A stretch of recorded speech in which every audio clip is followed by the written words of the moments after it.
হোটেলৰ মালিকসকলক ধৰি আনি এৰেষ্ট কৰা, বিভিন্ন ধৰণৰ তেওঁলোকে মিয়া মুছলমানৰ পৰা যিটো অত্যাচাৰ আৰম্ভ কৰিছে। আৰু এইটো ভালকে জানে অসম চৰকাৰে যে এই অত্যাচাৰবিলাক মই বাহিৰত থাকিলে এই অত্যাচাৰবিলাকৰ তীব্ৰ প্ৰতিবাদ হ'ব। গতিকে মোক তেওঁলোকে ডিটেইন কৰি লৈ পেলাই এই তেওঁলোকৰ অমানৱীয় অগণতান্ত্ৰিক অসাংবিধানিক কামবিলাক আৰম্ভ কৰিছে। মোক ডিটেইন কৰি পেলাই জেলৰ ভিতৰত বন্দী কৰি আমি তাত চাই আছো দৈনিক। তাত আমি টিভিত কিন্তু তাত কথা ক'ব পৰা নাই, কাৰণ আমি জেলত আছো, মিডিয়াৰ ৰিচ নাই আমাৰ। আৰু এই যে এই যোৱা 6-7টা মাহত যিমান তেওঁলোকে সাম্প্ৰদায়িক এজেণ্ডাৰে যিমান কাম কৰিলে, মুছলিম বিৰোধী, মিয়া বিৰোধী আৰু অসমত মানে ঐক্য সংহতি বিৰোধী, অসমৰ যিটো সাতাম পুৰুষীয়া ঐক্য সংহতি শংকৰ আজানৰ যিটো আদৰ্শ বিৰোধী যিবিলাক অপকৰ্ম অপসূচিত কাম তেওঁলোকে কৰিলে, আজি মই বাহিৰত থাকিলে মই তীব্ৰ প্ৰতিবাদ তাৰ কৰিলো হয়। গতিকে তেওঁলোকে বিভিন্ন বাহানাৰে মোক ভিতৰত আবদ্ধ কৰি ৰাখিছে। আজি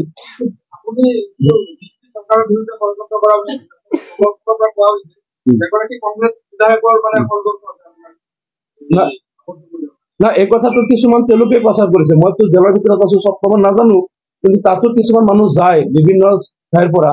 তাত কেইজনমান মানুহে মোক কৈছে কংগ্ৰেছী বিলাকে কৈ আছে, কৈছে আমাৰ MLA কৈ আছে, কৈছে তেওঁ বোলে হিমন্তৰ লগত মিলি অলপ টকা পইচা খৰচ কৰি আপোনাক ভিতৰত ৰাখিছে যাতে আপুনি নিৰ্বাচন কৰিব নোৱাৰে। এইটো কংগ্ৰেছী বিলাকে বোলে প্ৰচাৰ কৰি আছে।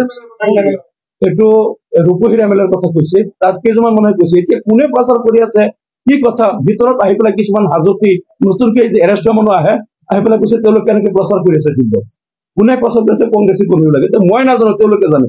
তেওঁলোকক কি কাৰ লগত কি কৰিছে এইবিলাক মই আজি এইমাত্ৰ ওলাই আহিছো, খবৰবিলাক ল'ব লাগিব। মই কিন্তু বাকী গম নাপাওঁ তেওঁলোকে এনেকুৱা এটা অপপ্ৰচাৰ কৰা বুলি মই ভিতৰৰ পৰা গম পাইছো। আৰু তাৰ পিছত আৰু এটা আটাইতকৈ ডাঙৰ কথাটো হ'ল, মুখ্যমন্ত্ৰী হিমন্ত বিশ্ব শৰ্মাই 1 বছৰৰ কাৰণে মোক ডিটেইন কৰাৰ অৰ্থ আছিল যে মই অহা 14 মে তাৰিখে মই ওলাম, আৰু মই যাতে এইবাৰ বিধায়ক হ'ব নোৱাৰো। এইটো বিজেপিৰ এটা মানে তেওঁলোকৰ পৰিকল্পনা, আৰু বিজেপিৰ এটা প্ৰধান উদ্দেশ্য আছিল যে এই নিৰ্বাচনটো পাৰ হৈ যোৱাৰ পিছত যাতে মই ওলাও, এইবাৰ নিৰ্বাচনত যাতে মই যাব নোৱাৰো। কাৰণ মই অসম বিধানসভাত থাকিলে বিজেপি চৰকাৰৰ অলপ প্ৰব্লেম হয়।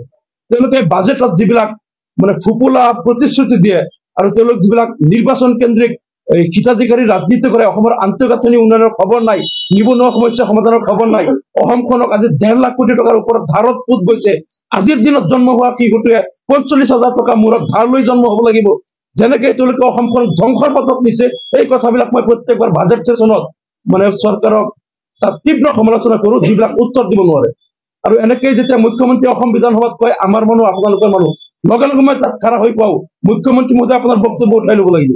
অধ্যক্ষ মহোদয়, মুখ্যমন্ত্ৰীয়ে অসমৰ মানুহক 2 ভাগ কৰিব নোৱাৰে, আমাৰ মানুহ তোমাৰ মানুহ বুলি তেওঁ বিভাজন কৰিব নোৱাৰে। মুখ্যমন্ত্ৰী সকলোৰে মুখ্যমন্ত্ৰী। এজন মুখ্যমন্ত্ৰী হয় যদি তেওঁ আধা মানুহ নিজৰ আধা মানুহ বেলেগৰ বুলি ভাগ কৰে, এইখন গণতান্ত্ৰিক চৰকাৰে দেশ কেনেকৈ চলাব? এনেকৈ যেতিয়াই তেওঁলোকে সাম্প্ৰদায়িক ৰাজনীতি অসম বিধানসভাত কৰে, মই লগে লগে তাত কাউণ্টাৰ দিওঁ। গতিকে তেওঁলোকে এটা পৰিকল্পনা কৰিছিল মই যাতে আৰু এবাৰ বিধায়ক হ'ব নোৱাৰো, মই বিধায়ক হ'লে বিজেপিৰ বহুত প্ৰব্লেম হয়। কিন্তু মই আকৌ ধন্যবাদ দিছো মহামান্য উচ্চ ন্যায়ালয়ক যে তেখেতসকলে ন্যায় দিলে মোক, আৰু চৰকাৰৰ এই ষড়যন্ত্ৰ আৰু চৰকাৰৰ এই চক্ৰান্ত আৰু চৰকাৰৰ যিটো গণতন্ত্ৰ বিৰোধী সিদ্ধান্ত বিৰোধীৰ মুখ বন্ধ কৰাৰ, আৰু তেওঁলোকে যিবিলাক অগণতান্ত্ৰিক অসাংবিধানিক কাম কাজ চলাই আছে তাত যাতে মই মাত মাতিব নোৱাৰো, তাৰ বিৰুদ্ধে যিটো চক্ৰান্ত কৰিছিল, এই কথাটো বুজি পাই মাননীয় উচ্চ ন্যায়ালয়ে আজি যিটো মোক ন্যায় প্ৰদান কৰিলে, মই উচ্চ ন্যায়ালয়ক ধন্যবাদ জ্ঞাপন কৰিছো। আৰু অসমবাসীৰ প্ৰতি মই তাৰ সুবিচাৰ কৰাৰ কাৰণে অসমবাসীৰ প্ৰতি মই আবদাৰ জনাইছো যে এই চৰকাৰ যদি গণতন্ত্ৰ প্ৰেমী চৰকাৰ হলেহেঁতেন, ভয়াতুৰ চৰকাৰ নহলহেঁতেন, তেনেহলে মোক ভয় কৰি তেওঁলোকে এনেকে ডিটেইন কৰি নাৰাখিলেহেঁতেন। মোক ডিটেইন কৰাৰ কোনো কাৰণ নাই, একমাত্ৰ ভয়। ই সঁচা কথা কৈ দিয়ে, আমি যিবিলাক মানে হেৰি কৰো, জনসাধাৰণক বিভ্ৰান্ত কৰিবলৈ যিবিলাক নেৰেটিভ আমি সৃষ্টি কৰো বা কিছুমান মিথ্যাচাৰৰ আশ্ৰয় লওঁ, এই সঁচা কথাবিলাক মানুহক কৈ দিয়ে। এই যে ভয়, সততাৰ প্ৰতি ভয়, এই ভয়াতুৰ চৰকাৰৰ যিটো ষড়যন্ত্ৰ, এই ষড়যন্ত্ৰ উপৰাই পেলাই আজি উচ্চ ন্যায়ালয়ে মোক ন্যায় প্ৰদান কৰিলে মই আকৌ ধন্যবাদ দিওঁ।